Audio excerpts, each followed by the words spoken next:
بسم اللہ الرحمن الرحیم وَلَقَدْ يَسَّرْنَا الْقُرْآنَ لِلذِّكْرِ فَهَلْ مِن مُّدَّكِرٍ۔ السلام علیکم ورحمۃ اللہ۔ الحمدللہ وکفیٰ وسلام علی عبادہ الذین اصطفیٰ، اما بعد فاعوذ باللہ من الشیطان الرجیم، بسم اللہ الرحمن الرحیم۔ یعتذرون الیکم اذا رجعتم الیہم قل لا تعتذروا لن نؤمن لکم قد نبأنا اللہ من اخبارکم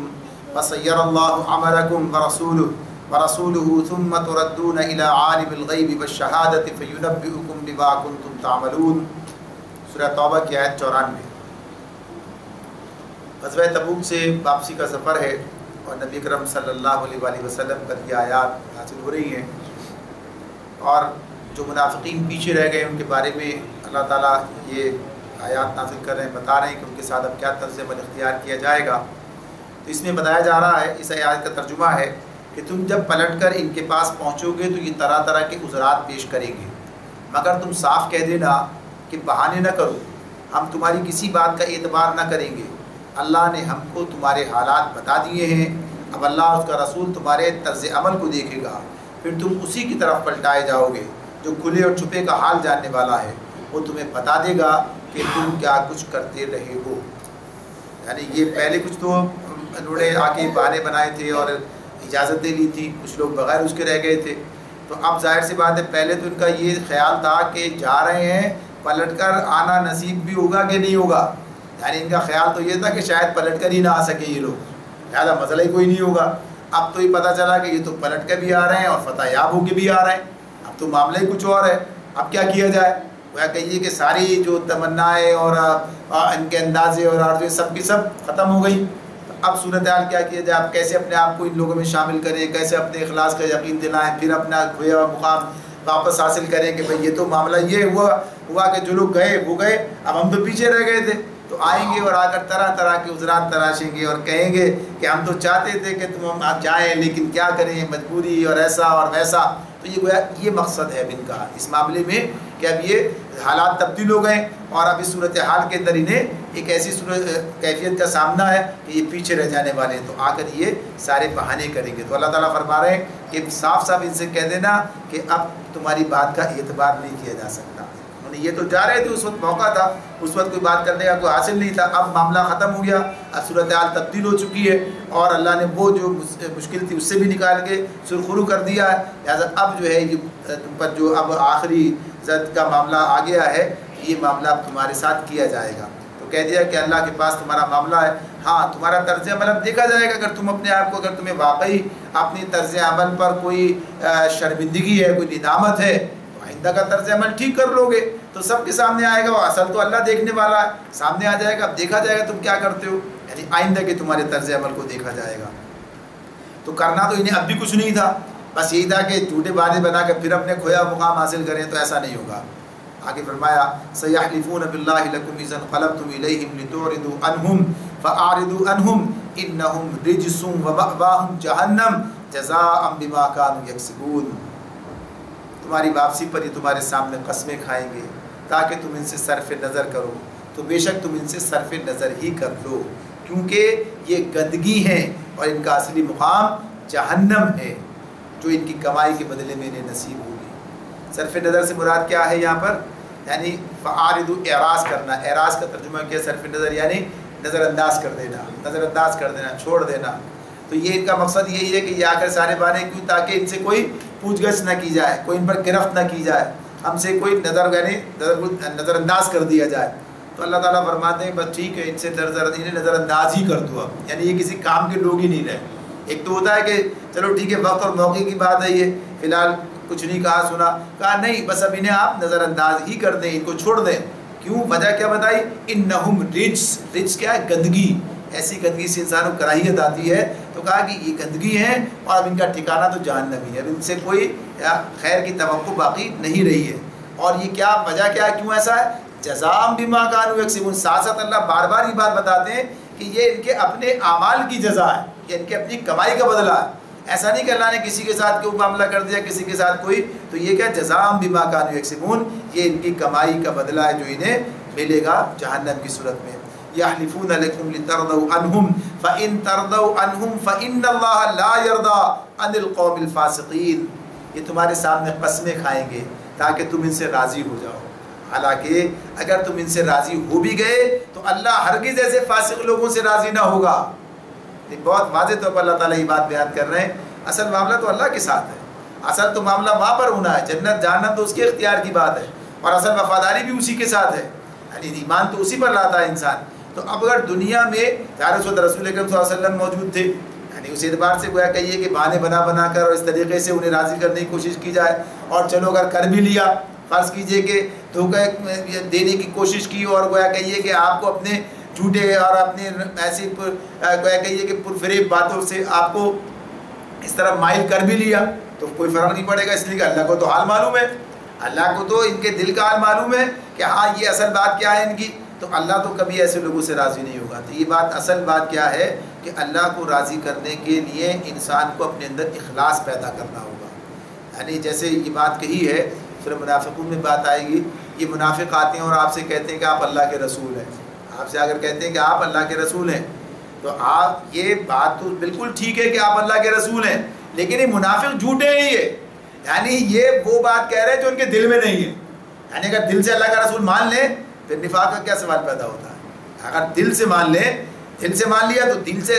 رسول ماننے سے پہلے اللہ کو ماننا پڑے گا، اللہ کے رسول ہیں، اللہ کے رسول مان لیا تو پھر سارے کام کرنے پڑیں گے، یعنی اگر مان لیا دل سے تو کہا کہ نہیں یہ جھوٹے، ہاں یہ بات تو ٹھیک ہے کہ آپ تو اللہ کے رسول ہیں لیکن یہ جھوٹے اس لیے کہ یہ دل سے یہ باتیں زبان سے کہہ رہے ہیں، تو یہ ان کا طرز عمل یہ ہے۔ تو اللہ چونکہ دل کا حال جانتا ہے اس لیے اللہ کو دھوکہ دینا ممکن نہیں ہے، اور اس طرح سے اللہ ویسے لوگوں کو ہدایت نہیں دیتا، نہ ان سے راضی ہوتا ہے کہ جو دھوکہ کر رہے ہیں۔ الاعراب اشد کفرا ونفاقا واجدر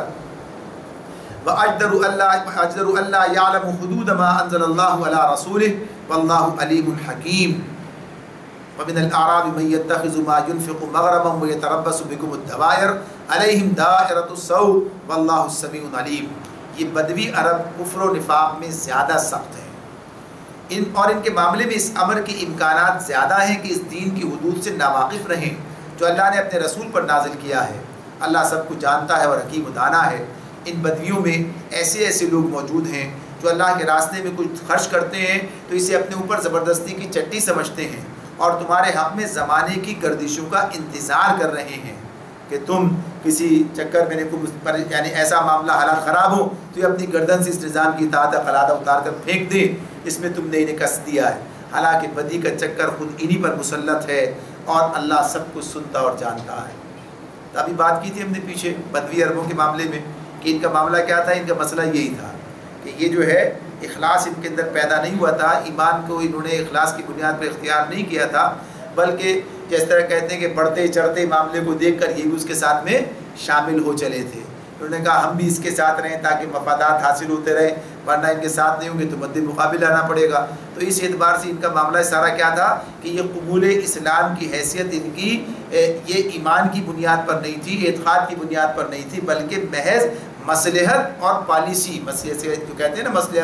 اپنی جو آدمی طریقہ اختیار کرتا ہے، تو یہ اس طرح کی ان کی صورت تھی۔ ان کی خواہش یہ تھی کہ سارے فائدے حاصل کریں مگر یہ تقاضے نہ نبھانے پڑیں، یہ سارے کام نہ کرنے پڑیں۔ تو یہ جو سارے جس نبی کرم صلی اللہ علیہ وسلم نے جو نظام دیا تھا اور اس نظام کے اندر جو پابندیاں تھیں یہ انہیں شدت سے ناگوار تھی، یہ پسند نہیں کر رہے تھے انہیں، اور دین کو سیکھنے سمجھنے کے لیے بھی تیار نہیں تھے۔ اس کو سیکھنے سمجھنے کے لیے کچھ اپنے آپ کو کوشش کریں، وہی اپنی جو دنیا جو خیمے کے اندر اور بکری کے ساتھ اور اس کے ساتھ بس اسی کے اندر جو ہے بس اسی محدود دنیا اسی کے اندر رہنا چاہتے ہیں، اس سے باہر نکلنے کے تیار نہیں ہے۔ اب ذرا سوچئے کہ ایک ایسا فرد جو کہ آپ اسی کو اپنی دنیا سمجھتا اور اسی میں مست اور مگن رہنا چاہتا ہو، اسے دنیا کا امام بنانے کی کوشش کی جائے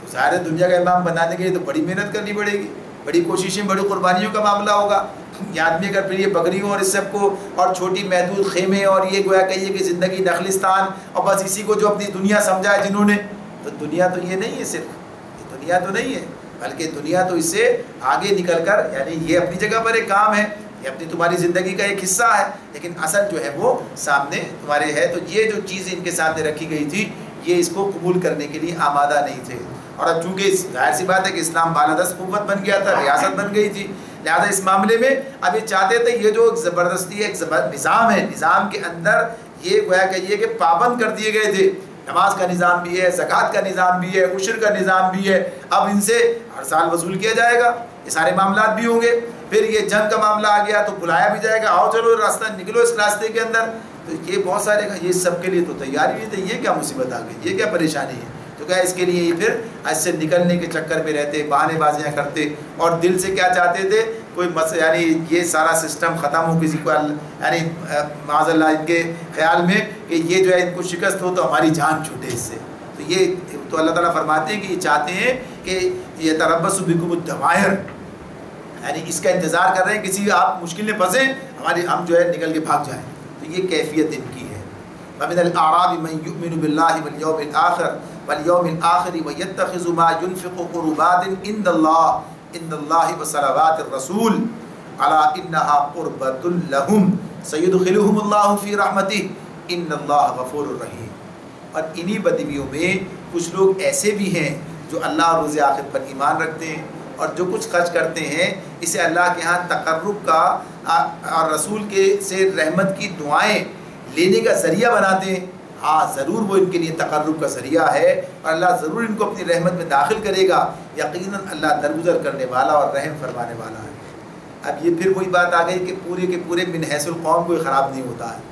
یعنی یہ بات ٹھیک ہے کہ ان کے اندر اکثریت کا معاملہ اس طرح کا ہے، لیکن انہی میں ایسے لوگ بھی نکل آتے ہیں یعنی جنہوں نے اس بات کو سمجھا ہے. آپ دیکھیں گے یہ بات آپ کو یہاں بھی تجربے کے اندر ملے گی کہ بعض اوقات ایسے دیہاتی اور ایسے ناخواندہ لوگوں کے اندر بھی بڑی عقل اور سمجھ بوجھ کی بات ہوگی. یعنی ایسے لوگ بھی مل جائیں گے جو اس سے باہر نکل کر سوچتے ہوں گے، اس کے باہر نکل کر جو ہے معاملات کرتے ہوں گے، اور اس سے آگے کی دنیا ان کے سامنے ہوگی، اپنی ذمہ داریوں کو بھی سمجھ رہے ہوں گے. تو اب انہوں نے اسلام کو سمجھا، ایمان کو سمجھا اور اسے اختیار کیا، سوچ سمجھ کے اختیار کیا. لہٰذا اب اسے اختیار کیا تو اس کے جو تقاضے پورے کرنے کے لیے تیار ہو گئے. اب جب یہ کرنے کے تیار ہوئے تو اللہ انہیں نوازے گا. انہیں کہ اب چونکہ یہ بھی بدوی ہیں، یہ بھی وہیں رہتے ہیں، ان کے ساتھ بھی معاملہ ایسا نہیں ہوگا. جب انہوں نے یہ تقاضے پورے کیے تو اب ان کی پذیرائی ہے. تو اللہ تعالیٰ کہتے ہیں کہ ایسا نہیں ہے کہ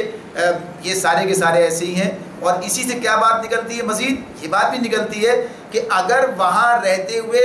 اسلام سمجھنا ناممکن تھا تو انہوں نے کیسے سمجھ لیا؟ یعنی اس کا امکان تو ہے. یعنی بات تو جب ایک جگہ 4 آدمی ہیں اور 4 آدمی میں سے ایک آدمی نے ایک چیز کر لی اور باقی 3 کہتے ہیں کر ہی نہیں سکتے، ایسا نہیں ہو سکتا. ایک کر سکتا ہے تو باقی 3 بھی کر سکتے ہیں. یعنی یہ مواقع موجود ہیں سوچنے سمجھنے اس کو اختیار کرنے کا معاملہ ہے. تو اس اعتبار سے اللہ تعالیٰ نے ان کی تعریف بیان فرمائی اور یہ بات بتا دی کہ ان کے لیے اللہ تعالیٰ کی طرف سے تمام رحمتیں ہیں، اور یہ اللہ کے راستے میں خرچ بھی کرتے ہیں، اس خرچ کرنے کو قبول بھی کیا جاتا ہے اور اس کا اجر بھی انہیں ملے گا. والسابقون الاولون من المهاجرين والانصار والذين اتبعوهم باحسان رضي الله عنهم ورضوا عنه وأعد لهم جنات تجري تحتها الانهار خالدين فيها ابدا ذلك الفوز العظيم. وہ مہاجر و انصار جنہوں نے سب سے پہلے دعوت ایمان پر لبیک کہنے میں سبقت کی. والسابقون الاولون، اور نیز وہ جو بعد میں راست بازی کے ساتھ ان کے پیچھے آئے، اللہ ان سے راضی ہوا اور وہ اللہ سے راضی ہوئے. اللہ نے ان کے لیے ایسے باغ مہیا کر رکھے ہیں جن کے نیچے نہریں بہتی ہوں گی اور وہ ان میں ہمیشہ رہیں گے. یہی عظیم الشان کامیابی ہے.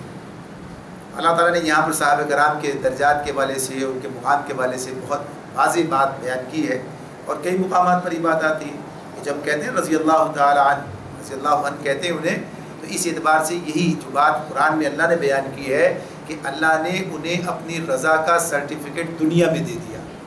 یعنی اس معاملے میں یہ تو آخرت کا معاملہ تو اپنی جگہ پر آئے گا، لیکن ان کی خدمات اس درجے کی تھی جو مخلصین ہیں. دیکھیے بات یہ ہے کہ ویسے تو جب صحابی کی تعریف ہم بیان کرتے ہیں کہ صحابی کون ہے،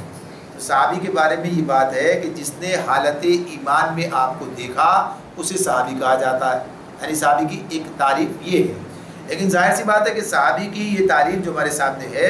کوئی تعریف متعین تو کرنی ہے کہ کیا تعین کیا جائے تو اس کے اندر یہ تعین کیا گیا. لیکن اس میں یہ بات اپنی جگہ ہے کہ سابقون الاولون کا معاملہ، یعنی یہ بات جیسے قرآن مجید میں خود اللہ رب العالمین نے یہ بات بیان کی ہے، فتح سے پہلے خرچ و جہاد کرنے والے اور فتح کے بعد خرچ و جہاد کرنے والے برابر نہیں ہیں. یعنی جسے صلح حدیبیہ سے پہلے کہیں یا فتح مکہ سے پہلے کہیں اور اس کے بعد والے، یعنی اس اعتبار سے اللہ نے اجر کے اعتبار سے بھی دونوں کو کہا کہ دونوں کے درمیان فرق ہے اس اعتبار سے بھی۔ اور پھر اب جو یہ صورتحال بن گئی ہے، اسلام بالادست ہو گیا ہے، بالادست قوت بن گیا ہے، ریاست کی صورت میں سامنے آ گیا ہے، تو اب ان حالات میں جو لوگ ایمان لائے تو ان میں ایسے بھی ہیں کہ جو مخلص مومن ہے، اور ایسے بھی ہیں کہ جو بہرحال چلتے ہوئے معاملے کے اندر شامل ہو گئے قافلے کے اندر۔ تو بہرحال یہ معاملہ اللہ کے پاس ہے، یہ معاملہ کہ اللہ کے پاس ہے کہ کون کس خیال سے، کس ارادے سے، کس طرح ہے۔ تو بہرحال جنہوں نے ایمان لا کر اپنے ایمان کے تقاضے نبھائے، اللہ اس کے رسول سے سچی پکی وفاداری جو ہے وہ کی، ان کے لیے یہ بات ہے اللہ تعالیٰ کی طرف سے، رضی اللہ عنہ ورضوا عنہ۔ اور بہرحال یہ جو منافقین کا یہ حصہ ہے اس کو الگ کر کے باقی سب کا معاملہ اسی طرح سے ہے۔ منافقین کا نفاق جو ہے بالکل واضح ہے، اور ظاہر ہے وہی لوگ ہیں کہ جو کہ یا تو یہ بعد میں آنے والے بدوی عرب جس طرح کہا گیا ان کے معاملے میں، اور ان کے طرز عمل بتا رہا ہے، اور ان کے مقابلے مخلص اہل ایمان جو ہے ان کا طرز عمل بالکل واضح ہے، تو اس میں کوئی ایسی بات نہیں پتہ نہیں چلتا یہ بھی ہے، یعنی جو واضح ہیں وہ تو بالکل واضح ہیں، یعنی مخلص اہل ایمان جو ہیں، اور انہی کی بڑی تعداد ہے جو غزوہ تبوک میں شریک ہو گئے ہیں سارے کے سارے جا کر، اور اسی طرح سے دیگر معاملات میں ہمیشہ شریک رہے، اللہ کے رسول کے دست و بازو بنے، تو یہ چیزیں بالکل واضح ہیں۔ تو ان کے لیے اللہ رب العالمین نے یہ بات کہی کہ اللہ ان سے راضی ہوا اور وہ اللہ سے راضی ہوئے۔ تو بنیادی طور پر ایک مومن کی اصل کو کہیے کہ ہدف کیا ہے، جیسے ہم بھی کہتے ہیں کیا، اللہ راضی ہو جائے، اللہ کی رضا چاہیے۔ تو جسے اللہ کی رضا حاصل ہو گئی تو گویا وہ کامیاب ہو گیا، اسے کامیابی کا یہ کہیے کہ سرٹیفکیٹ مل گیا، کامیابی کا اسے یہ پہلے سے سند مل گئی کہ اب یہ کامیاب ہے۔ اور ظاہر سی بات ہے کہ پھر اللہ تو جتنا نوازنے والا ہے تو بندہ تو کیسے راضی نہیں ہوگا، بندے کا معاملہ تو راضی، یعنی وہ اپنے رب سے راضی ہو کس اعتبار سے کہ اللہ نے جتنے وعدے اپنے بندوں سے کر رکھے تھے وہ سارے اللہ نے ان کے حق میں پورے کیے، دنیا کے اعتبار سے بھی، دنیا میں بھی اللہ نے انہیں وہ فتح عطا فرمائی، وہ سب کچھ انہیں ملا، یعنی جو اللہ نے وعدے ان سے کیے تھے وہ اللہ سے راضی ہے۔ تو اس معاملے میں تو یہ کیفیت ہے جو بیان کی جا رہی ہے، اور پھر جنتیں اور باغات اور ہمیشہ کے لیے اس میں رہیں گے، تو ذالک الفوز العظیم، یہ ہے عظیم کامیابی۔ تو عظیم کامیابی کی تلاش میں صحابہ کے طرز عمل کو اختیار کرنا پڑے، ان کے نقش قدم پر چلنا پڑے گا، جس طرح انہوں نے اللہ کے دین کی سربلندی کے لیے اپنے مال اور اپنے جان سب لگا دیے، اور کس طرح مسلسل ایک تگ و دو کے اندر لگے رہے، اور بالآخر اسلام غالب ہوا ان کے ہاتھوں سے۔ تو یہ راستہ ہے، یہ راستہ ہے جو ہمارے سامنے بھی ہے۔ اب اسی راستے کو اختیار کر کے انسان کامیابی کے راستے پر یعنی منزل پر پہنچ سکتا ہے۔ اب اللہ تعالیٰ ہمارے سامنے منافقین کا طرز عمل بھی رکھتے ہیں اور سچے مخلص اہل ایمان کا طرز عمل بھی رکھتے ہیں۔ اب یہ انسان کے اپنے اوپر ہے کہ وہ کون سا طرز عمل اختیار کرتا ہے، وہ اپنے مفادات کے تحت اپنی سہولتیں اور آرام کو مد نظر رکھتے ہوئے اور دنیا پرستی کرتے ہوئے گویا کہ یہ کہ تقاضے پورے کرنے سے پہلو تہی کرتا ہے، یا یہ کہیے کہ سب کچھ اللہ کے راستے میں لگانے کے لیے تیار ہو جاتا ہے۔ تو یہ دونوں طرح کے طرز عمل جو ہیں سامنے ہیں۔ تو اس معاملے میں اللہ تعالیٰ یہ بات کہتے ہیں کہ یہ گویا کہ یہ اس کے انعامات کن لوگوں پر ہیں، وہ ہی کامیاب ہیں، تو وہی ہمارے لیے مشعل راہ ہیں۔ وَمِمَّنْ حَوْلَكُم مِّنَ الْأَعْرَابِ مُنَافِقُونَ وَمِنْ أَهْلِ الْمَدِينَةِ مَرَضُوا عَلَى النِّفَاقِ لَا تَعْلَمُهُمْ نَحْنُ نَعْلَمُهُمْ سَنُعَذِّبُهُمْ مَرَّتَيْنِ ثُمَّ يُرَدُّونَ إِلَىٰ عَذَابٍ عَظِيمٍ۔ تمہارے گرد و پیش میں جو بدوی رہتے ہیں ان میں بہت سے منافق ہیں، اور اسی طرح خود مدینے کے باشندوں میں بھی منافق موجود ہیں جو نفاق میں طاق ہو گئے ہیں، نفاق میں بڑے ماہر ہو گئے ہیں۔ تم انہیں نہیں جانتے، ہم ان کو جانتے ہیں۔ قریب وہ وقت جب ہم ان کو دوہری سزا دیں گے، پھر وہ زیادہ بڑی سزا کے لیے واپس لائے جائیں گے۔ یعنی اس میں اتنے طاق ہو گئے ہیں کہ نبی اکرم صلی اللہ علیہ وسلم یعنی کمال درجے کی فراست کے باوجود انہیں یعنی ان کی بھی نظر سے باہر نکل جاتے ہیں۔ تو یہ بات اس اعتبار سے بتائی اللہ نے کہ تم نہیں جانتے، ہم جانتے ہیں۔ بہرحال ایسے لوگ بھی موجود ہیں، کون کون منافق ہے، اللہ سے کون بچ سکتا ہے؟ تو اللہ تو سب کے حال کو جانتا ہے۔ تو پھر یہ دنیا میں بھی سزا اور آخرت میں بھی سزا ہے، دوہری سزا دیں گے، پھر وہ زیادہ بڑی سزا کے لیے واپس لائیں گے۔ تو یہ دوہری سزا جو کیا ہے وہ کیا ہے؟ یعنی دوہری سزا کے اندر ایک سزا تو یہ کہ جس چیز کے لیے سب کچھ کیا نفاق، وہ ہاتھ سے نکل جاتی ہے، وہ عزت سب ختم ہو جائے گی، اب یہ مرحلہ آ گیا۔ دوسری بات کیا تھی؟ یہ چاہتے تھے کہ یہ دین جو ہے یہ مغلوب ہو اور ان کا جو نظام تھا وہ پرانا غالب ہو۔ تو یہ بھی ان کے سامنے دیکھ رہے ہیں کہ وہ بھی ان کا نظام سارا مغلوب ہو گیا، یہ دین ترقی کر رہا ہے، آگے بڑھ رہا ہے۔ تو دونوں طرح سے ناکام ہو، اور آخرت کی ناکامی مزید بتائی کہ بڑی سزا کے لیے واپس لائے جائیں گے، یعنی آخرت میں۔ وآخرون اعترفوا بذنوبهم خلطوا عملا صالحا وآخر سيئا عسى الله أن يتوب عليهم إن الله غفور رحيم خذ من أموالهم صدقة تطهرهم وتزكيهم بها وصل عليهم إن صلاتك سكن لهم والله السميع العليم. کچھ اور لوگ ہیں جنہوں نے اپنے قصوروں کا اعتراف کر لیا ہے، جنہوں نے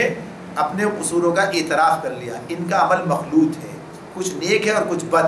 بعید نہیں کہ اللہ ان پر بھی مہربان ہو جائے، اللہ ان پر پھر مہربان ہو جائے، کیونکہ وہ درگزر کرنے والا اور رحم فرمانے والا ہے. اے نبی تم ان کے اموال میں سے صدقہ لے کر انہیں پاک کرو اور نیکی کی راہ میں انہیں آگے بڑھاؤ اور ان کے حق میں دعائے رحمت کرو، کیونکہ تمہاری دعا ان کے لیے وجہ تسکین ہوگی. اللہ سب کو سنتا اور جانتا ہے.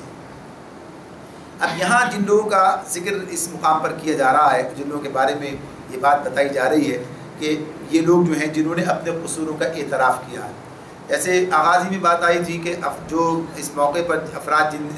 حصوں میں تقسیم ہوئے تھے، تو ان میں ایک وہ لوگ بھی تھے کہ جو اپنے تساہل کی بنیاد پر، اپنی کمزوری کی بنیاد پر پیچھے رہ گئے تھے. نفاق نہیں تھا ان کے اندر،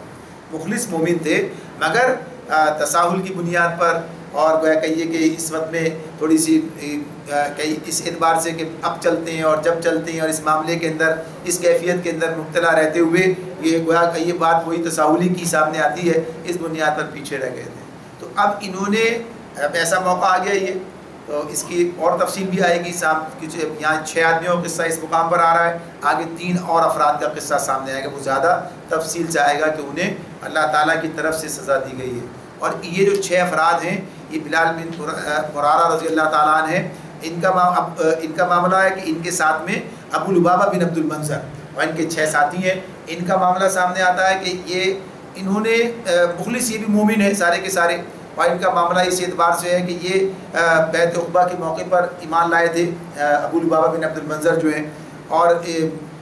اس کے بعد غزوہ بدر میں بھی شریک رہے، غزوہ احد میں، یعنی سب جنگوں میں شریک ہوئے. یہ سارا معاملہ ان کا رہا. لیکن اس موقع پر جو ہے تساہل ہو گیا، اس موقع پر جو ہے یہ گویا کہیے کہ گھر بیٹھے رہ گئے. ان کے ساتھ یہ معاملہ ہوا. جو ان کے 6 ساتھی تھے ان کا معاملہ بھی اسی طرح کا تھا کہ وہ بھی اسی اعتبار سے گویا پیچھے رہ گئے اور نہیں شریک ہو سکے.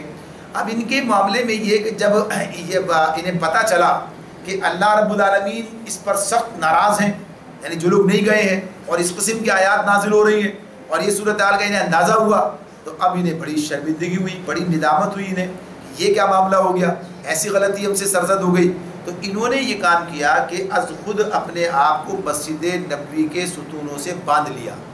یعنی اپنے آپ کو باندھ لیا اور یہ طے کر لیا کہ اب ہم پر، یعنی اب جو ہے جب تک ہمیں معافی نہ ملے، ہم یا تو اسی حال میں مر جائیں گے یا اللہ تعالیٰ کی طرف سے ہمیں معافی ملے گی. یعنی اپنے جرم کا اتنا احساس جرم جو تھا اتنا قوی ان کے اوپر ہو گیا کہ انہوں نے کہا کہ یہ تو بہت بڑا معاملہ خراب ہو گیا، اور اس طرح سے گویا انہوں نے خود اپنے آپ کو سزا دینا کہ معاملہ کر لیا. اور پھر اس اعتبار سے اللہ رب العالمین کی جانب سے جب یہ آیات نازل ہوئی اور اس میں انہیں جو ہے معافی کا ان کے لیے اللہ تعالیٰ کی طرف سے پیغام آ گیا کہ انہیں معاف کر دیا گیا. کئی روز کے بعد یہ معاملہ ہوا تو پھر نبی کرم صلی اللہ علیہ وسلم کے پاس حاضر ہوئے اور ساتھ ساتھ یہ بھی کہا کہ اب جس گھر بار کی وجہ سے ہم پیچھے رہ گئے تھے اسے بھی چھوڑ دیں. تو آپ نے کہا نہیں، ایسا نہیں کیا جائے، 1/3 مال صدقہ کر دیا جائے. 1/3 مال انہوں نے اپنا اس میں سے صدقہ کیا. تو ان کے بارے میں اللہ تعالیٰ کہتے ہیں کہ ان کے معاملے میں یہ جو بات ہے اپنی جگہ پر کہ قصور کا اعتراف کرنا. پہلا نیک آدمی، صحیح آدمی کا معاملہ کیا ہوگا؟ کھلے دل سے اپنی غلطی کو مانے گا. جو آدمی اپنی غلطی کو ہی نہیں مانتا، بہانے بناتا رہتا ہے، اس کا مطلب کیا ہے؟ اس کا مطلب یہ اس کے دل میں اخلاص نہیں ہے، اس کے دل میں. اچھا دیکھیے بات کیا ہے، ایسا بھی ہوتا ہے کچھ لوگوں کا معاملہ یہ ہے کہ ڈر رہے ہیں، جیسے عام آدمی ہے، اب ان سے کیا کہیں، اچھا ان کے بارے میں انہیں کیا پتا، یہ تو پتہ چلے گا ہی نہیں. لیکن اللہ کے رسول کے سامنے کرنا، اس کا مطلب کیا ہوگا؟ یعنی اللہ کے پاس سے وہی آتی ہے، سب کچھ ہے، انہیں کون دھوکہ دے سکتا؟ تو پہلی بات تو دھوکہ ہی نہیں دینا. انہیں ایسی ہستی ہے، ان کا معاملہ ہے، پتہ بھی چلتا ہے اس معاملے میں. تو اپنے قصور کا جو اعتراف کرتا ہے، اس کا مطلب یہی ہے کہ وہ شرمندہ ہے، ندامت ہے اس کے اندر، اپنے قصور کا جو اعتراف کرتا ہے. تو انہوں نے اپنے قصوروں کا اعتراف کیا، جبکہ ان کے مقابلے منافقین نے اپنے قصور کا اعتراف نہیں کیا. یہی وہ بات ہمارے سامنے آتی ہے جو اللہ نے شروع کے دن میں ہمارے سامنے رکھ دی تھی. کیا کہ جب آدم علیہ السلام سے غلطی ہوئی تو انہوں نے فوراً اپنے قصور کا اعتراف کیا، ربنا ظلمنا انفسنا وان لم تغفر لنا وترحمنا لنکونن من الخاسرین، اور معافی مانگی، توبہ کرنے کے لیے تیار ہو گئے،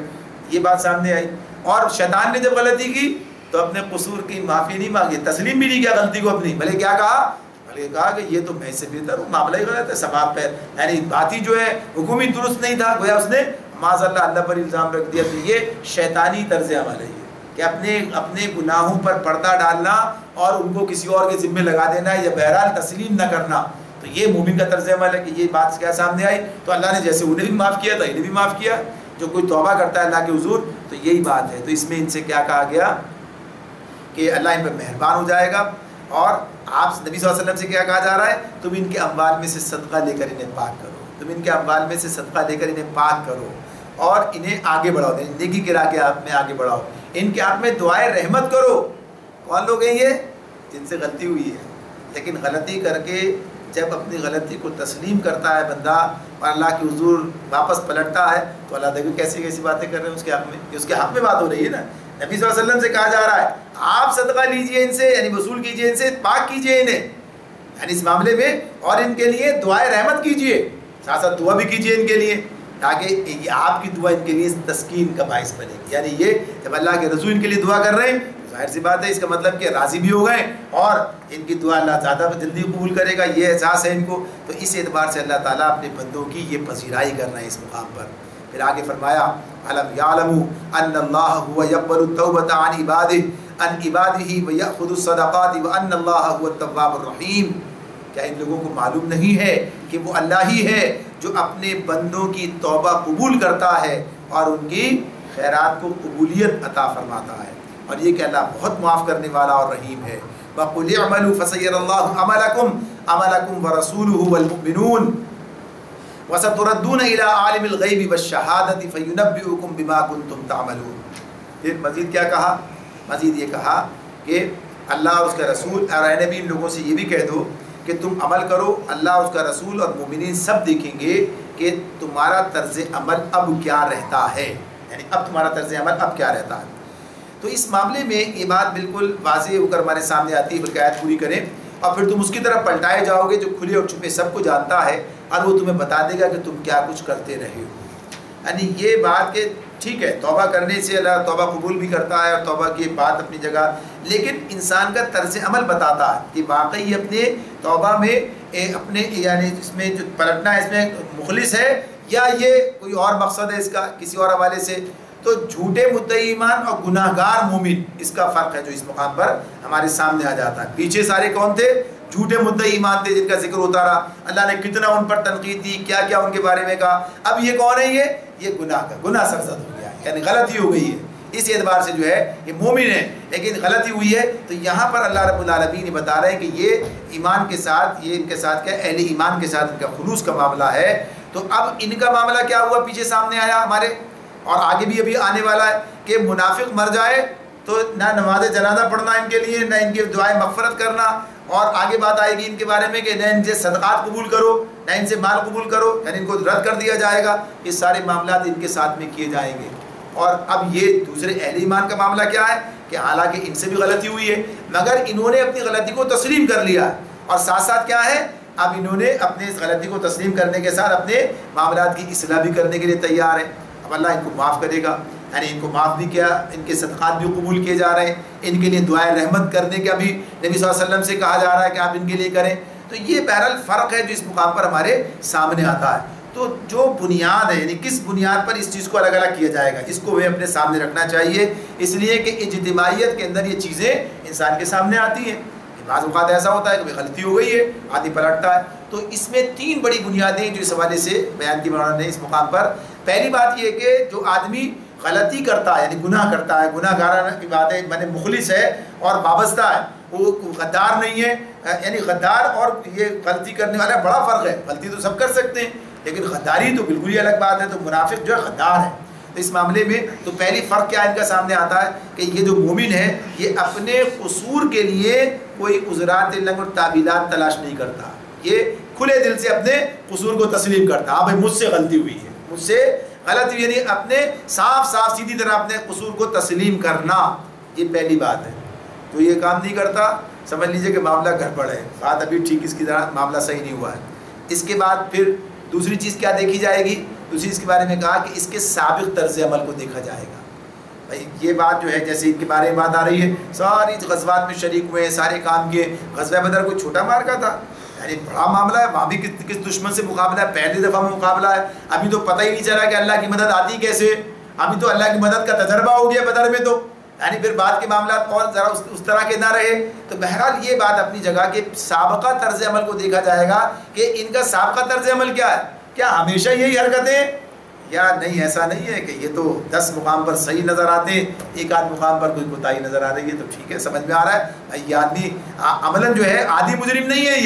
یہ تو ہمیشہ یہی کرتا ہے، جب دیکھو یہ غلطی کرے گا اور آگے پھر جو ہے معافی طلبی کرنے کھڑا ہو جائے گا، یعنی عادی مجرم۔ تو عادی مجرم کا معاملہ الگ ہوگا، حالانکہ اس کے لیے بھی غداری کا معاملہ نہیں ہوگا یعنی اس اعتبار سے، لیکن بہرحال فرق باقی ہو جائے گا۔ تو یہ دوسری چیز ہے۔ پھر تیسری چیز کیا ہے کہ آئندہ کا طرز عمل، آئندہ کے طرز عمل پر یہ دیکھا جائے گا کہ یہ جو اعتراف کیا ہے یہ زبانی ہے یا بس وقتی ہے یا بس ایسے ہی ہو گیا ہے، آگے کیا طرز عمل رہتا ہے۔ تو آگے پھر وہ اپنے طرز عمل سے اپنے اخلاص کا ثبوت دیتے ہیں اور اپنے گناہوں کی تلافی، جو گناہ ہو گئے اس کی تلافی کر رہے ہوتے ہیں۔ تو جیسے ان کے بارے میں بات آ گئی تھی سامنے، صدقہ کے لیے تیار ہیں، یہ سارے کام کر رہے ہیں، تو اس میں یہ بات بھی ہے اسی طرح سے کہ یہ صرف توبہ ہی نہیں کی بلکہ صدقہ یعنی عملی توبہ بھی اس کے اندر ہمارے سامنے آتی ہے کہ وہ یہ کر رہے ہوتے ہیں۔ تو یہ طرز عمل ہے۔ اچھا اگر ہم یہ دیکھیں تو یہ بات بھی ہمارے سامنے آتی ہے کہ نبی اکرم صلی اللہ علیہ وسلم کے اس طویل جدوجہد جو 23 سال کی ہے، اس میں جیسے بات ہوئی تھی جو شروع میں یعنی جو جنہیں کہا جائے کہ سابقون الاولون کی بات تھی، ان کا معاملہ فتح سے پہلے خرچ اور جہاد کرنے والے، بعد میں کرنے والے، یعنی ایک الگ الگ جو معاملات ہیں۔ تو اس اعتبار سے بھی ایسے لوگ بھی آخر میں پائے جاتے ہیں کہ جنہوں نے آخر میں ایمان لائے لیکن اس کے بعد جو جدوجہد کی، یعنی اس کے بعد جو کوششیں کی وہ اس درجے کی تھی کہ انہوں نے اپنے اخلاص کو ثابت کیا، یعنی انہوں نے کہا جو غلطی تھی اس کا تدارک کیا، اس کی تلافی انہوں نے جو ہے اتنا عرصہ نہ آئے اسلام کی طرف، اس کا تلافی کی۔ جیسے حضرت اکرمہ رضی اللہ تعالیٰ کا نام آتا ہے سامنے، حضرت اکرمہ رضی اللہ تعالیٰ جو ہے ابو جہل کے بیٹے ہیں،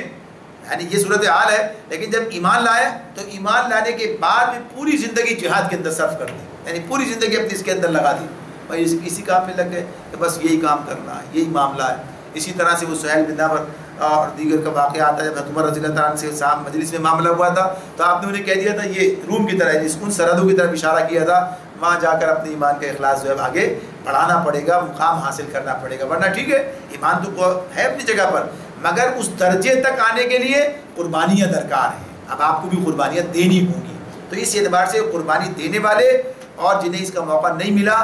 اور کہیے کہ جو اس معاملے میں پیچھے رہ گئے، تو فرق تو اپنی جگہ پر رہے گا۔ تو یہ بات اللہ تعالیٰ ہمارے سامنے رکھتے ہیں ان کے ساتھ میں کہ یہ جنہوں نے غلطی سے پیچھے رہ گئے، اللہ نے ان کی غلطی کو معاف فرما دیا، جبکہ انہوں نے اپنی غلطی پر کو تسلیم کرتے ہوئے اپنے گناہوں کی معافی اللہ تعالیٰ سے مانگی۔ تو اس اعتبار سے ان کی بات آئی۔ پھر فرمایا وآخرون مرجون لأمر اللہ اما يعذبهم واما يتوب علیہم واللہ علیم حکیم۔ کچھ دوسرے لوگ ہیں جن کا معاملہ بھی اللہ کے حکم پر ٹھہرا ہوا ہے، یعنی کچھ اور لوگوں کی بات ہو رہی ہے، کچھ دوسرے لوگ ہیں جن کا معاملہ بھی اللہ کے حکم پر ٹھہرا ہوا ہے، چاہے انہیں سزا دے اور چاہے ان پر اثرین و مہربان ہو جائے، اللہ سب کچھ جانتا ہے اور حکیم و دانا ہے، حکیم و دانا ہے۔ یہ ان لوگوں کا معاملہ ہے کہ جن کا معاملہ مشکوک ہے، کہ نہ تو یہ بات کہ کلی طور پر ان کے منافق ہونے کے بعد کہہ دی جائے کہ منافق ہیں، اور نہ یہ بات کہ یہ واقعی گناہ گار مومن ہیں، ملا جلا طرز عمل ہے۔ اصل میں اللہ تعالیٰ کے پاس تو ساری باتیں واضح ہیں، اللہ تو ہر بات جانتا ہے، اللہ کو ہر ایک کے دل کا حال بھی معلوم ہے، اس کے ارادوں کا معاملہ بھی، اس کے پیچھے کیا تھا مقصد، لیکن وہ سارے جو فیصلے کرتا ہے وہ اس اعتبار سے کہ جو چیزیں ظہور میں آتی ہیں، جو چیزیں سامنے آ جاتی ہیں، ان کی بنیاد پر فیصلہ کرتا ہے۔ معاملہ اس وقت ہوتا ہے جب وہ چیزیں واقع ہو جاتی ہیں، صرف علم کی بنیاد پر نہیں کرتا ہے۔ تو اب ان کے طرز عمل میں ملا جلا معاملہ ہے، ملا جلا معاملہ، تو اس اعتبار سے ان کو جو ہے یہ کہا گیا کہ ٹھیک ہے ابھی ذرا ان کے معاملے کو دیکھا جائے گا، یہ طرز عمل کیا رہتا ہے ان کا۔ نہ تو انہیں وہ کہیے کہ کلین چٹ دی جا رہی ہے، بس بات ٹھیک ہے صحیح جیسے انہیں دے دی گئی، ان کے لیے تو کہتے ہیں معافی ہے اور دعا کرو اور مغفرت کی دعا اللہ نے کر دی اور رحمت کی دعائیں کرو، یہ سب بات ان کے لیے تو گویا ان کے لیے تو اعلان ہو گیا، ان کے لیے بھی اعلان نہیں ہوا ہے، بلکہ کیا ہے، نہ سزا کی بات ہو رہی ہے، بلکہ ابھی دیکھتے ہیں کہ کیا ان کا طرز عمل ہے، واقعی کس طرح کے لوگ بنتے ہیں آگے۔ والذین اتخذوا مسجدا ضرارا وکفرا وتفریقا بین المؤمنین وارصادا لمن حارب اللہ ورسولہ من قبل ولا یحلفن ان اردنا الا الحسنى واللہ یشہد انہم لکاذبون لا تقم فیہ ابدا لمسجد اسس علی التقوى من اول یوم احق ان تقوم فیہ رجال یحبون ان یتطہروا واللہ یحب المطہرین۔ فرمایا اللہ تعالیٰ نے کچھ اور لوگ ہیں جنہوں نے ایک مسجد بنائی اس غرض کے لیے کہ دعوت حق کو نقصان پہنچائیں اور اللہ کی بندگی کرنے کے بجائے کفر کریں اور اہل ایمان میں پھوٹ ڈالیں اور اس بظاہر عبادت گاہ کو اس شخص کے لیے کمی گاہ بنائیں جو اس سے پہلے اللہ اور اس کے رسول کے خلاف برسر پیکار ہو چکا ہے۔ وہ ضرور قسمیں کھا کھا کر کہیں گے کہ ہمارا ارادہ تو بھلائی کے سوا کسی دوسری چیز کا نہ تھا، مگر اللہ گواہ ہے کہ وہ قطعی جھوٹے ہیں۔ تم ہرگز اس عمارت میں کھڑے نہ ہونا جو مسجد اول روز سے تقوی پر قائم کی گئی تھی، وہی اس کے لیے زیادہ موضوع ہے کہ تم اس میں عبادت کے لیے کھڑے ہو۔ اس میں ایسے لوگ ہیں جو پاک رہنا پسند کرتے ہیں اور اللہ کو پاکیزگی اختیار کرنے والے ہی پسند ہیں۔ یہ جو بات اس میں اس موقع پر اس وقت سامنے آ رہی ہے، یہ مسجد زرار، جیسے اس کا لفظی مسجد زرارہ قرآن میں استعمال کیا گیا ہے اور یہ نام اس کا پڑ گیا، پھر اس اعتبار سے مسجد زرار ہی کہا گیا۔ اس کا معاملہ جیسے اللہ نے کہا کہ ایک مسجد بنائی، اب مسجد بنانا بظاہر تو بڑا نیکی کا عمل ہے، مسجد بنانا تو بات ایسی ہو سکتی ہے کہ عام عمل تو نیک ہو لیکن مقصد نیک نہ ہو، یہ پتہ چلتا ہے نا، اس سے بظاہر کیا ہے، عمل تو نیک ہے لیکن مقصد نیک نہیں ہے۔ تو جب مقصد نیک نہیں ہوا تو کیا ہوگا، وہ عمل نہ صرف ضائع ہو جائے گا بلکہ وہ عمل الٹا جرم بن جائے گا، عمل جو ہے جرم بن گیا ان کا۔ اب یہ مسجد بنانا ان کے لیے کیا ہو گیا، یہ جرم بن گیا، اس لیے کہ مسجد بنانا رضائے الہی کے لیے نہیں تھا بلکہ اپنے جرم پر پردہ ڈالنے کے لیے، یعنی اس مقصد کے لیے تھا۔ تو اگر یہ مقصد ٹھیک نہیں ہے تو اصل چیز مقصد ہی ہو گئی، بات سامنے آ گئی۔ تو اب انہوں نے کیا، مقصد کیا تھا ان کا، مسجد بنائی اس غرض کے لیے کہ نقصان پہنچائیں۔ نقصان کسے پہنچائیں گے، اس دعوت کو، اس دعوت حق کو نقصان پہنچانے کے لیے، یہ ان کا مقصد تھا کہ یہ کام کریں۔ اور پھر دوسری بات کیا ہے کہ مزید بات یہ کہ کفر کریں، یعنی کفر کرنے کی بات کہ ظاہر سی بات ہے کہ ایمان کے بالمقابل، ایمان کے تقاضے کے مد مقابل آ گئے، یعنی وہاں تو مسجد میں جاتے ہیں، نماز پڑھتے ہیں، سب کام، یہاں کیا کر لیا، ایک الگ بنا کر یہ بالکل ایک ایسا کام شروع کر رہے ہیں کہ جو کافرانہ ہے، تو کفر کرنے کی بات ہے، کفر کریں۔ اور تیسری بات وتفریقا بین المؤمنین، اور اہل ایمان کے لیے درمیان تفریق پیدا کر دیں، جو مخلص مومن ہیں انہیں بھی ادھر تقسیم کریں، اس چکر میں پھنسائیں، یہ لے کر آئیں۔ تو جو بنانے والے، جو اس کے پیچھے وہ کہیے کہ اصل سازش کرنے والے لوگ ہیں، اس کے وہ جو اصل سرغنہ ہیں ان کے، ان کی بات ہو رہی ہے اس میں اس وقت۔ اور پھر کیا کہا، وَإِرْصَادًا لِمَنْ حَارَبَ، اور یہ اس شخص کے لیے ارصاد کے کبھی گاہ بنائے، کس کے لیے، وہ جو لمن حارب اللہ ورسولہ من قبل، جو اس سے پہلے اللہ اس کے رسول کے خلاف برسر جنگ رہ چکا ہے۔ یہ کس شخص کے بارے میں بات ہو رہی ہے، یہ بات ہو رہی ہے ابو عامر راہب، اس کے بارے میں بات ہو رہی ہے کہ اس کا معاملہ ہے کہ اس نے یہ کہا، یہ جو تھا، یہ ویسے تو اس کا معاملہ یہ ہے کہ یہ ابو عامر یہ زمانے جاہلیت میں، یعنی اسلام نبی صلی اللہ علیہ وسلم کے اس سے پہلے جو ہے یہ عیسائی ہو گیا تھا، اور اس نے جو ہے اس کا شمار جا کے اس نے علم حاصل کیا، پڑھا لکھا، تو اس کا شمار جو ہے علماء اہل کتاب میں ہونے لگا تھا، اور روحانیت اختیار کی، اس کی وجہ سے اس کے علمی وقار کے ساتھ ساتھ اس کی درویشی کا سکہ بھی مدینہ اطراف کے لوگوں کے اندر، جو ظاہر اس وقت جہلی تھا، ان عربوں پر بیٹھا ہوا تھا۔ تو ویسے یہ قبیلہ خزرج کا آدمی تھا، یعنی انصار کے اندر سے، جو انصار تو نام ان کا پڑا یسربی کہیے، انصار تو ایک بڑا لقب ہے، یہ ان کے لیے نہیں کہا جائے گا۔ تو یہ گویا کہیے کہ یسرب کا رہنے والا، مدینے کا جب نام پڑا، یسرب پہلے تھا، تو یسرب کا رہنے والا قبیلہ خزرج کا آدمی تھا۔ یہ اس کا اب یہ جو تھا، اس اعتبار سے اب اس کی بڑی ظاہر سے اس کے تقویٰ کی اور اس کے اعتبار سے گویا کہ درویشی کا، علمیت کا سکہ جمع، یعنی گویا کہ جمع ہوا تھا، اور اس اعتبار سے اس کا توتی بول رہا تھا۔ تو اب اس جب نبی اکرم صلی اللہ علیہ وآلہ وسلم یہ اسلام کی دعوت جو ہے لے کر آئے، اور بات یہ ہے، یہ بھی بات سامنے رہے، اسی کے بارے میں یہ بات کہی جاتی ہے کہ یہ بھی بار بار بتایا کرتا تھا ان لوگوں کو ایک نبی آنے والے ہیں، یعنی یہ ظاہر ہے کہ اس نے عیسائیت کا علم حاصل کیا تھا، یعنی اصل تو انجیل کے علم کی بات ہے، عیسائی تو بن گئے تھے یہ لوگ، ورنہ تو اللہ نے تو اسلام کا دین، اسلام بطور دین عطا کیا تھا، انجیل اللہ کی کتاب تھی، تو انہیں معلوم تھا، تو یہ کہتا تھا اور اس کی باتیں یہ لوگ سنتے تھے، اور بہرحال سننے والے جو ہے وہ آگے بڑھ گئے، کہنے والے پیچھے رہ گئے۔ تو معاملہ اس کا یہ تھا کہ جب نبی اکرم صلی اللہ علیہ وآلہ وسلم مدینہ تشریف لائے تو اب بجائے اس کے کہ یہ اسلام قبول کرتا، یہ بھی مد مقابل آ گیا، یعنی یہ ضد میں آ کر نکل گیا یہاں سے، اور اس نے جو ہے نبی اکرم صلی اللہ علیہ وآلہ وسلم کے خلاف اور اسلام کے خلاف جو ہے اس نے سازشیں کرنی شروع کر دی۔ مدینے سے نکل گیا، پھر دیگر عرب قبائل میں گیا، ادھر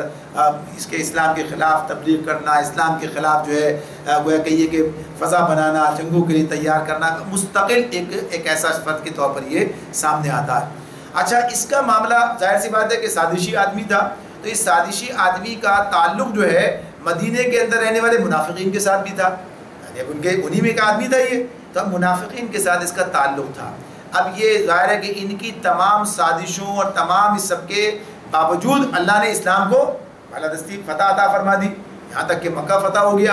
اب تو عرب کے اندر حنین کے بعد تو بالکل ہی گویا کہیے کہ عرب کے اندر اسلام کے سوا کوئی طاقت ہی موجود نہ رہی، لیکن یہ لوگ اب بھی اسے قبول کرنے کے لیے تیار نہیں تھے، اب بھی اس کے خلاف سازشیں کر رہے تھے، اور اب بیرونی دنیا سے جو ہے یہ وہاں سے گویا کہیے کہ چڑھا کر لانا، اور وہاں سے یعنی قیصر کی بات آ گئی سامنے، یہ سب چیزیں آ گئیں، تو اس میں یہ سارے کام کر رہے تھے کہ وہاں سے یہ ان لوگوں کو مسلمانوں کے خلاف کھڑا کر دیں اور ایسی جنگیں اور ختم ہو جائے معاملہ ان کا یہاں پر عرب کے اندر۔ تو یہ ساری سازشوں میں ابو عامر شریک تھا۔ اب یہ جو کچھ کرتا اور یہاں پر یہ آتا منافقین کے پاس، ویسے تو کھلا ہوا آدمی تھا، پتہ چل جاتا، تو اس نے اس کی کمی گاہ کے لیے یعنی انہوں نے ایک مسجد بنائی، سازش کی، طے کیا کہ بھائی ایک چھوٹا سا مرکز اپنا کوئی ہونا چاہیے جہاں پر جمع ہوا کرے، کہاں بیٹھ کے کام کریں گے، تو کھل جاتے ہیں، سب بات پتہ چل جاتی ہیں۔ تو مسجد کے نام پر، مسجد ہے یہ، تو مسجد کے نام پر انہوں نے گویا کہیے کہ اپنے لیے ایک ٹھیا بنانے کی کوشش کی اپنے لیے، اور جب یہ ابو عامر آئے یا اس کی طرف سے کوئی اس کے سازشی لوگ آئے، اس کے قاصد آئے، تو یہاں آ کر ٹھہرے، پتہ بھی نہیں چلے کسی کو، یہ سارا کام انہوں نے کرنے کی کوششیں کی۔ تو یہ سارا سازشی معاملہ تھا۔ تو انہوں نے یہ اب مسجد بنی کیسے؟ مسجد بننے کا معاملہ وہ زمانہ یہ تو ہے نہیں کہ جیسے کسی نے جہاں بنا دی، تو اس وقت میں مسجد بنانے کا معاملہ پہلے دو مسجدیں موجود تھیں، ایک مسجد نبوی اور دوسری مضافات مسجد قباء، جن کا ذکر آ رہا ہے یہ سامنے کہ یہ اول روز تقویٰ کی بنیاد پر قائم کی گئی ہیں، آگے بات آ رہی ہے۔ تو اب ان کی موجودگی میں تیسری مسجد کی بات کیا تھی؟ تو انہوں نے بہانے بازیاں کی نبی صلی اللہ علیہ وسلم سے آ کے کہ جو لوگ بیمار ہیں یا ضعیف ہیں یا جاڑے کی راتوں میں یا بارش کے زمانے میں آنا مشکل ہو جاتا ہے، تو ایک مسجد بنانے کی اجازت دے دی جائے وہاں پر، تاکہ بوڑھے لوگ وہیں پڑھ لیا کریں اور یہ کام ہو جائے۔ یعنی اس طریقے سے گویا یہ باتیں انہوں نے نبی اکرم صلی اللہ علیہ وسلم کے سامنے آ کر کی۔ تو اس موقع پر پھر نبی اکرم صلی اللہ علیہ وآلہ وسلم نے انہیں بادر ناخواستہ، ظاہر ہے جس طرح کے یہ لوگ تھے اور آپ انہیں دیکھتے تھے اور اس طرح پیچھے پڑتے تھے، تو نبی اکرم صلی اللہ علیہ وسلم نے انہیں اس کی اجازت دے دی، جاؤ بنا لو۔ اب بنا لی، اب بنانے کے بعد اب بات تو ہے نا اور پکا کام کرنا ہے، تو پکا کام کرنے کے لیے نبی اکرم صلی اللہ علیہ وسلم سے کہا کہ آپ خود ایک نماز پڑھا کر اس کا افتتاح کر دیں۔ تو ظاہر ہے آپ کو پہلے تو اندازہ ہی تھا کہ ان کی حرکتوں کا بھی، ان کے معاملات کا بھی، ابھی ساری صورتحال بھی ایسی بن رہی تھی، لیکن چونکہ اجتماعیت اور اجتماعیت کے تقاضے، اجتماعیت کو لے کے چلنا، یعنی سمجھتے بوجھتے بھی معاملات بہت سارے گوارا کرنے پڑتے ہیں، برداشت کرنے پڑتے ہیں۔ تو نبی اکرم صلی اللہ علیہ وآلہ وسلم نے اس وقت تو ان سے یہ کہہ دیا کہ بھائی ابھی تو جنگ کا معاملہ پیش نظر ہے، ابھی تو اس وقت وہاں جا رہے ہیں، لہذا واپس آ کے دیکھیں گے، واپس آ کر اس معاملے کو دیکھیں گے۔ آپ نے جو ہے اس طریقے سے ان کے ساتھ انہیں ٹال دیا اس معاملے کو۔ تو اس اعتبار سے یہ آپ چلے گئے، پیچھے ان کی سازشیں جاری رہیں، یہاں پر بھی کچھ لوگ ساتھ گئے تھے، وہ وہاں سازشیں کرتے رہے، یہ یہاں سازشیں کرتے رہے، تو بنیادی طور پر یہ ان کا سازش کا معاملہ تھا۔ تو اللہ رب العالمین نے اب یہ بات کھول دی، بذریعہ وحی بتا دیا گیا کہ یہ مسجد بنانے، جو بظاہر نام اس کا مسجد ہے، لیکن یہ مسجد ضرار نہیں، نقصان پہنچانے والی، یعنی جو جگہ پر مسجد کا نام ہے یہ، لیکن یہ ہے اس مقصد کے لیے بنائی گئی ہے، لہذا اس کا معاملہ صاف کر دیا گیا، واضح کر دیا گیا کہ یہ وہ لوگ ہیں کہ جنہوں نے یہاں تک آگے بڑھے کہ کھلے کفر کے بجائے سازش کر کے مسجدیں بنا کر جو ہے اس طرح سے، یعنی انہوں نے جو اسلام کی بےخونی کرنے کا منصوبہ بنایا یہ، تو اب انہوں نے کہہ لیا کہا کہ انہوں نے یہ مسجد بنائی ہے اور اس کا مقصد یہ ہے کہ یہ اس کے ذریعے سے اپنے کفر کے سرگرمیاں جاری رکھیں، اس کے ذریعے سے جو ہے یہ کہ سازشیوں کو جگہ فراہم کریں، دشمنوں کے لیے یہ گویا کہ یہ کمی گاہ بن جائے، یہ سارے ان کے مقاصد ہیں۔ تو بتا دیا کہ یہ سارا معاملہ جو ہے اب اس مسجد میں ہرگز آپ کھڑے نہ ہونا، یعنی اس عمارت میں یعنی اللہ کی طرف سے یہ بات واضح طور پر آ گئی، اور وہی مسجد جو اول روز تقویٰ کی بنیاد پر قائم کی گئی تھی، یعنی مسجد نبی کی جو بات ہے اس کی بات کی وہ اپنی جگہ پر ہے، اسی کے ساتھ ساتھ بات آئے گی اس کی ساتھ میں مسجد قباء کی بھی اگلی آیت کے اندر انشاءاللہ اس کو اس وقت دیکھیں گے۔ تو بنیادی طور پر یہاں پر یہ بات واضح کر دی گئی کہ اب سب کا پردہ چاک کیا جا رہا ہے، سب کا پردہ جس دن پہلے دن آئے تھے یہ لوگ یہ سازش کرنے کے لیے، اللہ تعالیٰ اسی دن بتا دیتے بھائی یہ تو اجازت ہی نہیں دینی ہے، کہا نہیں کرنے تو جو کر رہے ہیں، اب وقت پر ان کا سارا معاملہ صاف کیا جائے گا۔ تو نبی اکرم صلی اللہ علیہ وسلم نے مدینے پہنچنے سے پہلے ہی آپ نے چند افراد کو بھیج کر اس مسجد کو مسمار کروا دیا، یعنی ختم کر دیا گیا، اس اڈے کو ان کے جو بنانے کی کوشش کی گئی تھی انہوں نے، اور اس اعتبار سے بتا دیا گیا کہ اللہ غافل نہیں ہے، اپنے وقت پر تمہارا حساب ہونے والا ہے۔ اللہ رب العالمین ہمیں تاریخ اسلامی سے سبق لینے اور اس سے بہتر استفادہ کرنے کی توفیق عطا فرمائے۔ آخر دعوانا ان الحمدللہ رب العالمین، سبحانک اللہم و بحمدک، اشہد ان لا الہ الا انت، ونستغفرک ونتوب الیک۔